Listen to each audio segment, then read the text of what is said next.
الحمد للہ وکفا وسلام علی عبادہ الذین اصطفیٰ اما بعد۔ نبی علیہ السلام کی ایک مختصر سی چھوٹی سی حدیث ہے، لیکن حقیقت میں اس کا معنی اور اس کا حکم بہت بڑا ہے۔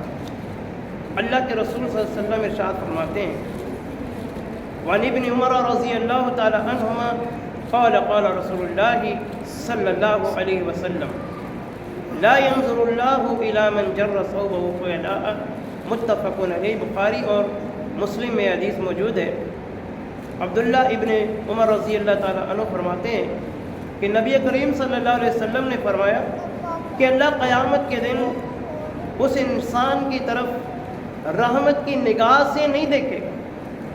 قیامت کے دن جہاں پر اللہ کی رحمت کی اشد ضرورت ہوگی، جہاں جس میدان کے بارے میں اللہ کے محبوب نبی نے ارشاد فرمایا کہ قیامت کے دن اللہ کی رحمت کے بغیر کوئی شخص جنت میں داخل نہیں ہوگا۔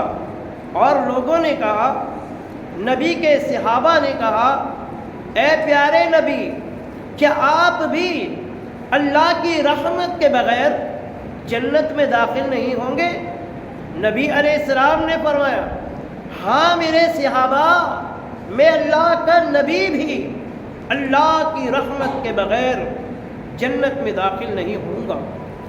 میرے عزیزوں، میرے بھائیوں، پھر کیا بنے گا اس شخص کا کہ جس کے بارے میں اللہ کے محبوب نے فرمایا لا ينظر اللہ الی من جر ثوبہ خیلاء، کہ جس شخص کی شلوار یا پیٹ اس کے ٹخنوں سے نیچے ہوگی، قیامت کے دن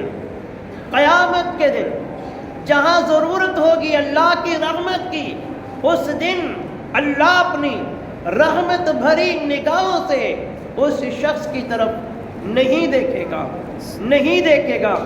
میرے عزیزوں، میرے بھائیوں، اس ذرا سی غلطی کی وجہ سے اگر اس دن ہم اللہ کی رحمت سے دور ہو جائیں تو میرے بھائیوں یہ سودا فائدے کا نہیں ہے، گھاٹے کا ہے۔ اپنی زندگی میں اپنے معمول کے مطابق آپ نماز میں ہیں یا نماز کے علاوہ ہیں، اپنی شلوار کو ٹخنوں سے اوپر رکھیں تاکہ کل قیامت کے دن اللہ تعالیٰ ہمیں اپنی رحمت کی نگاہ سے دیکھے۔ اللہ سے دعائے اللہ ہم سب کو عمل کرنے کی توفیق عطا فرمائے۔ وآخر دعوانا الحمدللہ۔